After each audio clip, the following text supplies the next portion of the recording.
Hello and welcome to the Genetics Podcast. I'm your host, Patrick Short. My background is in population genomics and studying the genetic causes of rare disease. I did my PhD at the Sanger Institute in the University of Cambridge and have been in biotech since 2018 when I started Genetics. Genetics helps academic and industry researchers to run large-scale genetic testing programs that speed up their clinical trials, generate data sets for the next big breakthrough, and give participants the best possible experience taking part in research. Each episode of the Genetics Podcast, we bring you insights from the leading minds in genetics and precision medicine, including household names and Nobel Prize winners, as well as early career scientists and biotechs working on the next big breakthrough. Whether you are a scientist, entrepreneur, executive, patient advocate, or simply someone curious about how genetics shapes our world, you're in the right place. Thank you for listening, and let's get started. Welcome, everyone, to the Genetics Podcast. I'm excited to be here today with Ananth Sridhar and Sun-Gou Ji from BridgeBio, two leaders who are driving innovation at the intersection of rare disease drug development and human genetics. Ananth is the COO of BridgeBio's Cardiorenal programs through their subsidiary companies Eidos Therapeutics and Calcilytics, where he leads two of the company's most advanced therapies. And in his career, he's actually, I think, taken four therapies all the way through FDA approval, which is pretty exciting and something I think we can all aspire to.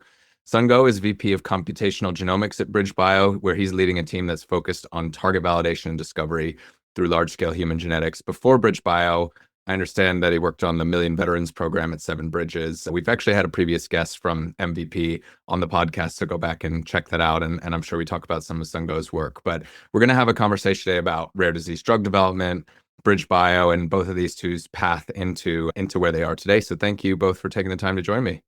Thank you, Patrick, for having us. I want to start with BridgeBio's unique hub and spoke model. It's really important to this whole episode, and I think it's a really interesting model in general for how we do drug development. So maybe, Ananth, let's start with you. If you could just talk a little bit about what that model is and how it works for people that aren't familiar with BridgeBio. Sure, Patrick, thanks for having us on. And the hub and spoke model is something that was an incepting thesis behind BridgeBio, and it has a operating feature and a financing feature that helps enable its operational success, or at least its validation in our current state. And the operational model feature is that we have decentralized our functional teams, being that we have teams focused on an individual molecule. And not only enables technical expertise at the depth of the molecule and the indication that we hope to address with it, it enables relationships with the key thought leaders in the field, enables relationships with the advocacy organizations.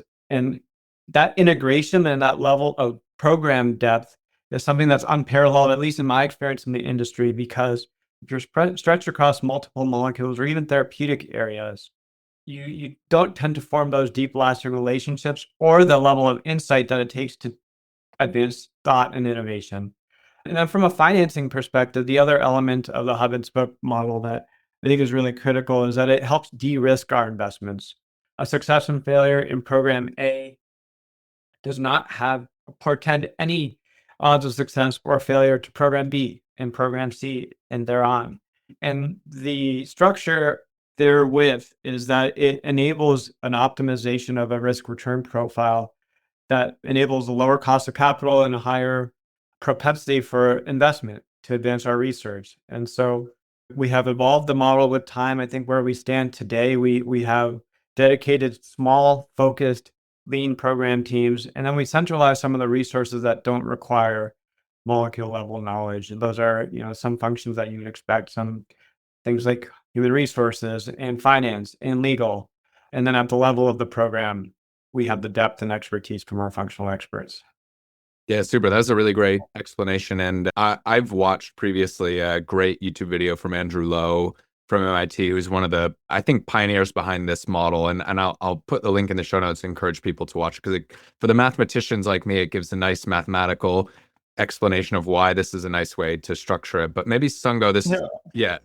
Just wanted to add one more thing to it. It's I think this model also that's maybe underappreciated is that it allows for funding towards some rare diseases that would not be possible to be funded through unless we have this hub and spoke model, right? Even though a lot of these rare diseases happen to be genetic, and we know that genetic disorders have higher chances of success. But despite that 2x increase of success, just a single program, just like succeeding, is still very low, right? Yeah. So if you try to fund a single program on a rare disorder, it's very difficult to get funding. But if you bundle them together, right, then it becomes this mathematical problem. So how many programs do you need to do to actually have a certain probability of the whole portfolio making it rather than a single program making it? So this new way of funding that BridgeBio and Andrew Lowe has pioneered allows this kind of funding for smaller indication that just may have smaller upside, but we take the risk into account rather than just the upside, which is like peak sales.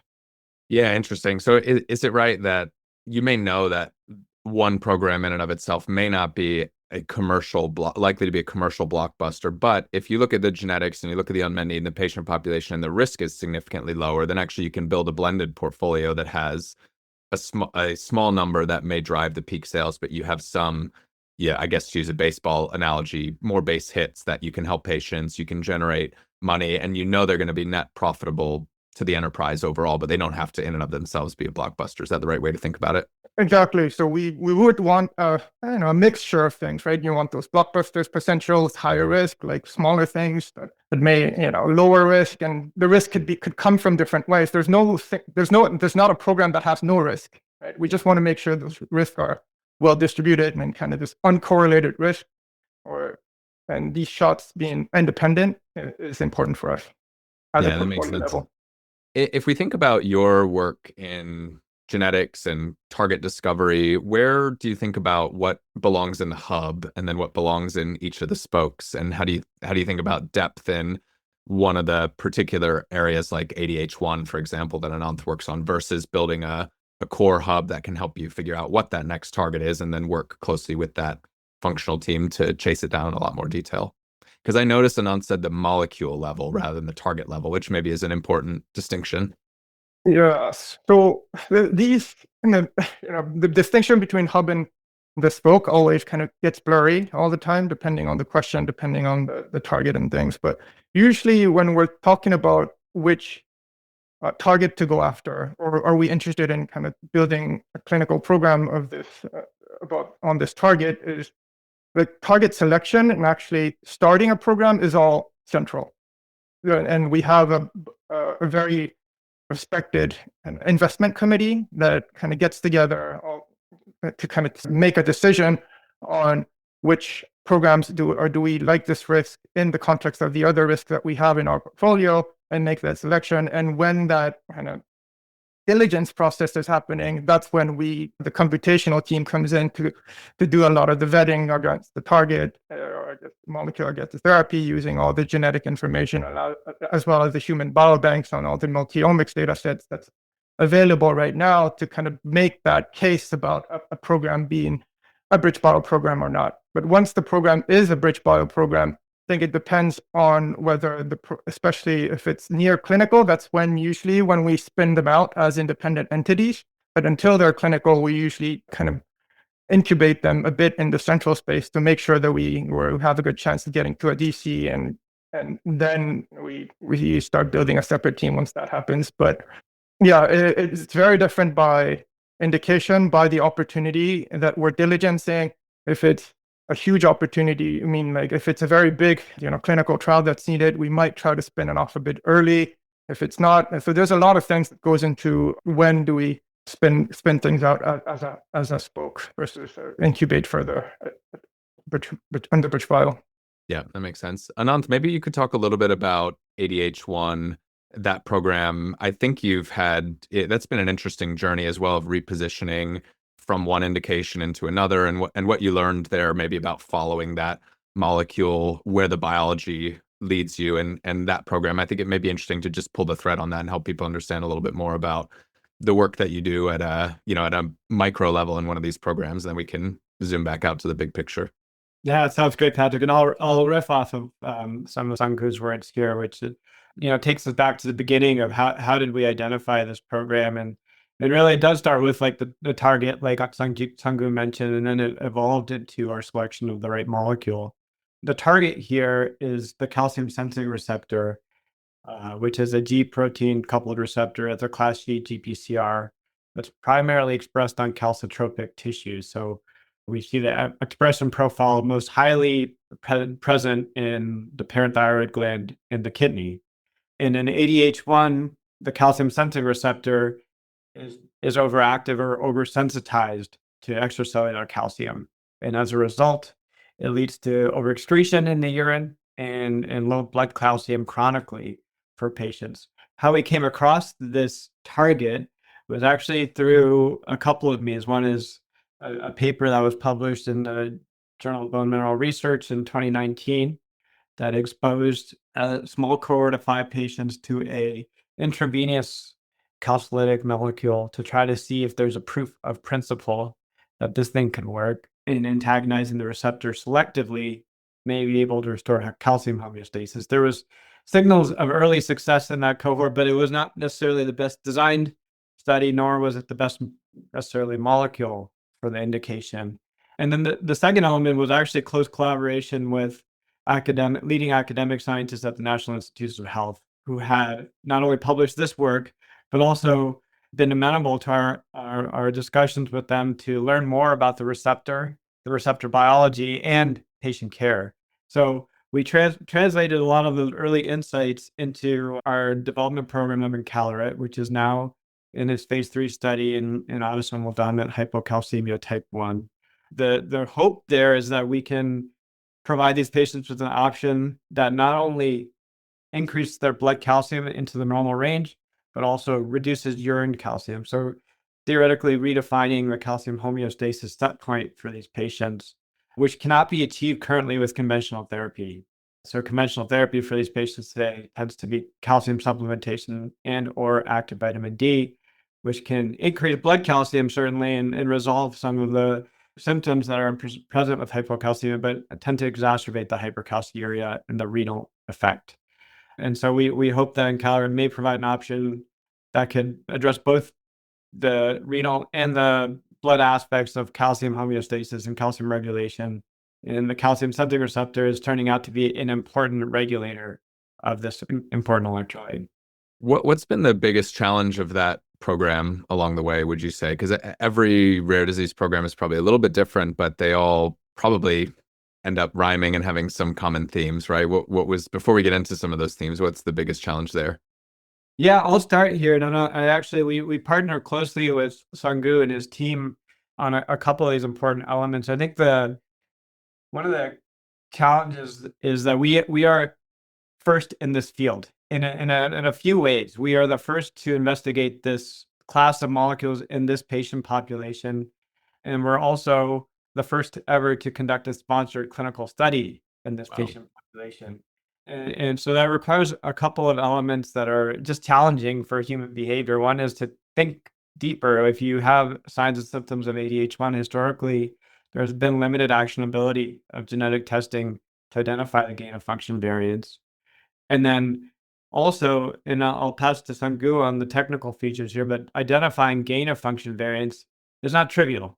And it requires depth of expertise and clinical features often to really identify gain of function variants versus loss of function.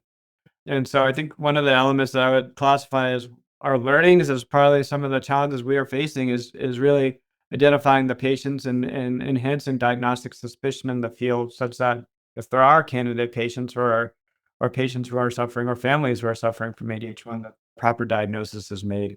But Sun-Gou, I would love to, for you to elaborate not only on the prevalence estimates that our team has worked on, but also on our abilities to identify gain of function variants of the calcium. Yeah, for sure. So we recently published a paper on the American Journal of Human Genetics regarding the allelic series that we observe on the calcium sensing receptor. And it's an interesting gene because it has both loss of function associated disorder, which is familiar hypocalciuria, hypercalciuria, and the gain of function, which is the disorder that we are treating, is autosomal dominant hypocalcemia. And as you can expect, loss of function leads to hypercalcemia, gain of function leads to hypocalcemia. And actually, if you look at the GWAS of calcium, like CASR, is one of the biggest hit that's been observed consistently across losses of calcium in humans. So it has a very nice allelic series. So what we think as geneticists is that, if you can control this, it's not just an on and off switch. It's actually a good kind of gradual lever that could be used across not just these kind of very severe forms of autosomal dominant hypocalcemia, but any other common complex form of calcium-related disorders could be used. But our first question was, of course, because we are going for the monogenic disorder first, is how many people actually carry a gain of function variant. So the simplest thing you could do is go to the UK Biobank, count the people that have these known gain of function variants first. And there are quite a few, and we were surprised to see so many of them. So we tried to validate it across all of us and the MGB biobank, as well as all the other biobanks or genetic information cohorts that we had access to, just counting up the number of pathogenic variants that's been observed. And the number was always quite consistently at 4 in 100,000. But then the second question was okay, since we know so much about, there's actually lower penetrance, right? That's what all these genetic analysis have been showing, is that there's definitely higher genetic prevalence of pathogenic mutation carrier, but penetrance may actually be lower than what we've learned in high school and actually recent biology classes. So we actually went into all of us and UKB, where you could actually look at patient phenotypes. And what we found was that despite less than half of them having some sort of a diagnosis code related to ADH1, most of them had low serum calcium and other phenotypes that's associated within the kind of phenotypic spectrum of ADH1. And we also identify a bunch of other symptoms that may not be classified as classical kind of ADH1 phenotypes, but are still within the kind of phenotypic spectrum of CASR function. So that led to this publication, but it's still hard to find these patients from the other side. So what we've been able to do is just to kind of genetics first patient finding, and we've been able to get to a pretty confident number of how many people have mutation that actually have symptoms that needs treatment. But that's when you know the genotype. But the real world problem is, how do you enrich from the phenotype, which is the real world data, to people that have the genotype from all these very seemingly benign combination of clinical symptoms. So that's still ongoing work that we're trying to figure out. We know how to do it from genotype first, and then how do we do it from phenotype first is still an ongoing project that we're working on. Yeah, that's really interesting. How often, when you look across these, moving out of ADH1 for a second, how often do you find that you have an underdiagnosis issue in the diseases you work in, and then how often do you find this penetrance question? Because it almost seems like a law of gravity a little bit, where there's always more patients than you think, but there's also always less penetrance than you think the more and more that you find. Is that pretty much a assumption that you should start with across the board? I think so. I don't think I can name a disorder. I guess one disorder that's pretty clear where the observed penetrance and the observed prevalence is similar is achondroplasia, where it's actually driven by a single variant and the phenotype is very clear and diagnosis very clear. But most of the rare disorders, I think there's many publications that precede us and also coming out very recently, the ones that precedes us is Hugh Marcus's work on monogenic stroke that they've published on NOTS3, or 4 times the expected number, and also Caroline Wright's work on developmental disorder, neurodevelopmental disorders, a huge increase in people that carry the pathogenic variants, but then actually it's smaller. So and you could name many others that came out recently. I think there's one on NF1 actually from UPenn, Alport also, from a recent paper from Geisinger. But so this is everything that we know of almost has this. But then that's why it becomes even more important to quantify that difference, right? And that's why we're like, I think every rare genetic kind of companies or advocacy always say that there is an underdiagnosis based on the genetic prevalence, which is always true. But the quantifying the difference between the genetic and the actual phenotypic kind of spectrum, and of that phenotypic spectrum, what requires treatment is also a different problem. So we feel like there's a ceiling, but then there's some blur between which phenotypes associated with carrying a pathogenic mutation in this gene actually needs treatment. That would need a lot of discussion with clinicians that's treating these patients. Because even though you have the exact same gene kind of burden, when do you treat or not may be very different per person, and how a clinician makes a decision based on all this complicated information will need a lot of discussion. Yeah, that completely makes sense. I want to maybe pull on the thread of this, of you being first in class in this particular disease. And there's a general challenge or issue, I'd say, that we have around herding in rare disease drug development more broadly. You tend to see dozens of programs going after the same target, and then there's thousands and thousands of diseases where there's nothing going on. On the one hand, they may be the best targets, right? So it's explainable in some sense, but it also creates a challenge where you have too much resource going into one area and not enough going into another area. How do you all think about this internally in terms of what you prioritize and how you focus on going after something where you really understand the target and think you can do something there, but other people may be going after it too, versus taking a risk on some new biology? Maybe Ananth, if you're happy, we can start with you on this one and then go across to Sun-Gou. Yeah, sounds great. Yeah, and Patrick, this might be something familiar to you and your team over at Sano too, which is that the pioneering endeavor to go first in class and endeavor to investigate a program that's the first of its kind comes with the downsides of finding the patients, recruiting the studies, and establishing regulatory precedents, right? And those things tend to take time, effort, and considerable risk. But what we can do to de-risk the elements that I describe is mapping the science, which is genetics first to the biochemical feature to the phenotype. And if we can take it one step at a time in our research efforts, which is especially in the clinical setting, if we can design the right experiments early, improve the concept, even on that biomarker that precedes the phenotype, we can start to de-risk some of those operating features that come up as we accelerate these programs.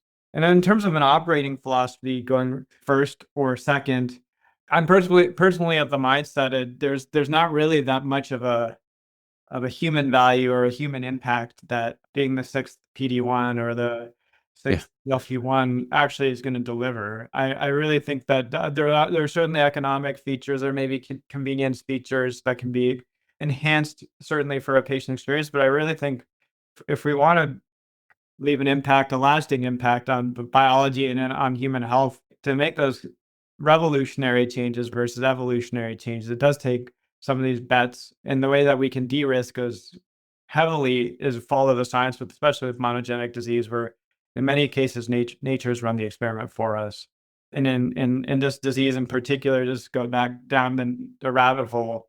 ADH1 is the flip of this disease, is a condition called familial hypercalcemic hypocalcemia. These are caused by loss of function variants to the same receptor. So we almost have a nature experiment of the extreme model of calcium sensing receptor negative modulation. And so we can study a lot from parathyroid hyperplasia that can occur to the downstream renal biology from patients who exhibit loss of function variants to this receptor. And so I think technically de-risking these challenging programs where we are pioneering some of the science can help obviate or at least lower the threshold or the ceiling on risk on the operating features. Sun-Gou, any thoughts on that from your perspective in terms of how you focus on the work that you do? Yes, so I guess Ananth touched upon the science, of course, and the patient unmet need. I could also talk a bit about how we think about it on the economic side. So we also released a white paper recently called The Feasibility of Rare Disease Drug Development. And that's basically if you read through it, you can kind of get a sense of how BridgeBio thinks about which programs to pursue. And it all centers around the risk-adjusted MPV, right? And so one of the reasons that herding happens in rare disease drug development is that people focus on peak sales. You want to make sure that the peak sale hits certain numbers. And if you do that, and if you look across 10,000, genetically driven, monogenic disorders, there's very, very few that actually cross that peak sales number that we know. And that's one of the reasons. And if we don't, I think one thing that actually that the white paper that we put out try to argue for is that we should, not just think about peak sales, but think through RNPV. And because peak sale only considers the potential outcome of this drug, it ignores actually the potential cost to get there, right? And in contrast to common diseases like IBD, if you make a drug there, RNPV is not relevant because the cost of developing a drug will be negligible in the context of the large fruit at the end. But in case of the rare diseases that we work on, actually comparing the size of the fruit that will bear with some probability against the expected cost is actually critical, and some are just not economically viable, whereas some are. And that's why the opportunity Ananth's kind of in Coloret, or the Castellitics in Coloret, where Ananth and his team has pulled off one of probably the cheapest drug development program ever, will just not have happened in other places. And this is one way to, I feel like we can, as a group making drugs, can try to not just think about peak sales, but think of what goes in and what goes out in the context of time to make decision a bit more data-based. Yeah, and just to define for everybody, net present value is essentially taking all of the future cash flows and giving it some discount going into the future, right? Because you don't have it all today. And then if you were to pull it back to the present, almost like the reverse of a loan or a loan, I guess, is the conceptual idea. If you had all that money today, what would it be worth? And compare that to what it's going to cost, discounting the time that takes.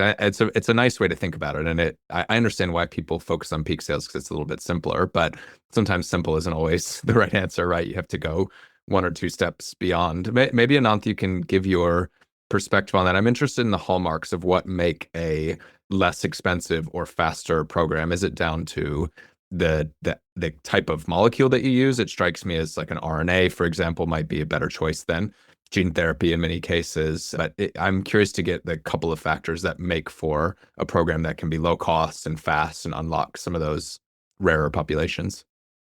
Yeah, that's a fun question to answer because it helps tether a lot of the conversation we've had throughout this discussion. Sun-Gou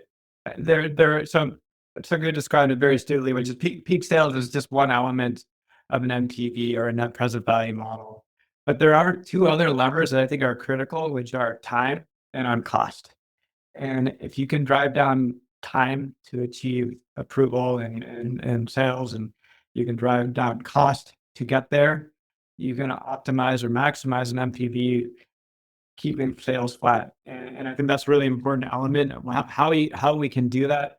I think in rare disease, you have to, especially in some of the smaller markets where we play. But the other element of it is that we can be very clever and thoughtful in our clinical research experiments, wherein we don't have to enroll 1,000 patients at 900 sites globally, where the cost can really start to escalate. I think in genetic disease, we can establish a predictive biomarker that tends to be downstream of the protein that is aberrant. And if we can demonstrate a profound impact on that protein, we can drive down the cost and the time to development such that we can be more nimble and optimize our net present value. And why I say this is a fun question to answer. It goes back to some other comments we made earlier, which regarding the ability to go after these very rare diseases, these N-of-1 type diseases with our hub and spoke model. If we can make NPV positive bets, meaning that the model cash flow with risk baked in and discount factors baked in are still on the positive side of an investment, it's worth doing. And so it makes us and allows us to have those decisions made on a more simple basis than to say, how do I fill a $2 billion revenue gap that I anticipate in 2 years, right? So I think, that's why it's a really strong feature and perk of the BridgeBio model, that we can go after these very rare diseases and optimize time and cost and the right teams so that we can advance science very nimbly. Yeah, really. We released a small model with the parameters that you could tweak around on the white paper that we've published. So if people are interested, they can go in and try to maybe remove the parameters that matches whatever drug that they're working on, and see. And if they're interested, have any questions, you reach out anytime. Yeah, I love that. I'll put a link to it in the show notes, because I think that's super cool. I will personally be playing around with that, because at least I'm interested. I'm sure many of the listeners will be as well. About to answer one part of your question that I want to just touch on, which is you asked about modality, which is gene therapy versus RNA versus mAbs. I really think that being agnostic to those technologies is what will enhance and unlock the best medicines for patients. If you, I think, commit to using a baseball bat and a putter to be the right option on the green, I think it doesn't make sense. But I really believe that we're actually kind of in a cool phase for small molecules, because we have some pretty advanced computational tools that can really model receptors. We have really nice cryo-EM experiments that we can run to look at how a receptor presents itself. And we know there's several GPCRs that are present in our system that have extracellular binding domains or transmembrane binding domains. So small molecules do have an option. I think a cool renaissance coming. And I also believe that, mAbs, where I spent a lot of my research efforts, continue to be kind of the nature's medicine. And I think there's a lot of untapped opportunity there beyond the next advent of technologies like mRNA and gene therapies. Yeah, I completely agree with you on that. I think people think precision medicine and they automatically go to RNA and gene therapy, but really it's about understanding the underlying biology and targeting it in a more precise way, right? So I think it's an absolutely great point to make. I actually want to go just very briefly down memory lane for you both to give people a sense of some of your past experience and how you got here. And Sun-Gou, I'd like to start with you, because we have a lot of people who, like you, work in target discovery, computational biology, statistical genetics across academia and/or pharma and biotech. When you were at Seven Bridges, you built software that was used by lots of groups like yourselves to do statistical genetics and genomics across drug development. But now you're on the other side of the table, and you probably are making decisions about, what do I build internally? What do I partner on? How do we do this based on everything that we've learned and all the expertise we had? And I'm just curious to get your perspective on sitting in a place like BridgeBio. How do you think about what you do to be competitive and to do something that you can't just do by accessing UK Biobank? There's a threshold that we have to cross to find something that's novel, that isn't in the usual suspects. So how do you think about differentiating there? Is it data? Is it internal software? Is it choosing the right partners? How do you think about doing that? Well, that's a very difficult question, Patrick, and I'm sure everyone's struggling with it right now. So let's start with data. Of course, the data is key for whatever we do, but also, we are not at the space where we're kind of actually able to, let's say, fund the UK Biobank exome sequencing or that type of a big pharma level spending. So we have to be very focused on what data to pursue. And of course, the UK Biobank, the All of Us, and a lot of these more openly accessible data sets have been hugely helpful. But for us, we really try to focus on actually getting access to the ones that are obvious, but also the ones that we care about, which is rare genetic disorders. So that's why the Genomics England is a good partner for us, and the as well as genetic testing providers like Invitae and GeneDx. Those are the places where the data is enriched for these type of kind of genetic disorders that you would not get that kind of a sample size, even if you sequence 2 million people of the common population.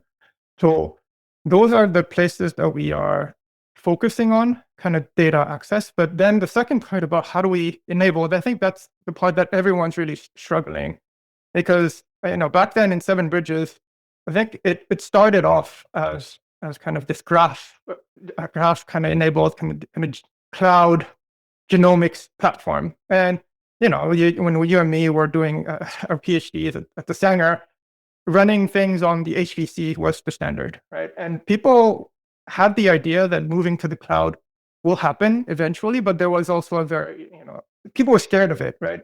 Yeah, what happens? I remember them being scared of it. Yeah. Yes, and that's where sort of the niche of Seven Bridges happened. And also, it was almost impossible to run anything on AWS directly. So someone needed to. There was a need for a platform to help you run things on AWS directly. But then now, I think most things can be run AWS directly, right? It's so much easier to run things there. But then the problem now that becomes is like every one of these data kind of owners have their own trusted research environment that you want. So now it sort of becomes not the choice of us kind of designing a platform that we want to do our work on. It's actually learning different platforms, figuring out how to pick things out, and figuring out how at the different place where you could kind of merge them together. So I think my job has become not less of designing. I think before it was when we were able to download the whole of UK Biobank and run place and do things ourselves. We were thinking about optimizing where is the platform that we could actually do most of the things, download the things and do that. But now I'm mostly just figuring out how to piece these different TREs together to make things work as soon as possible. And I don't think honestly have seen a solution there. And I think this is something that everyone is struggling with. And I think many people that are doing this across many companies are discussing a lot on how to solve this. Yeah, I think you hit the nail on the head on that. Ananth, you, as I mentioned in the intro, have been a part of 4 FDA approvals.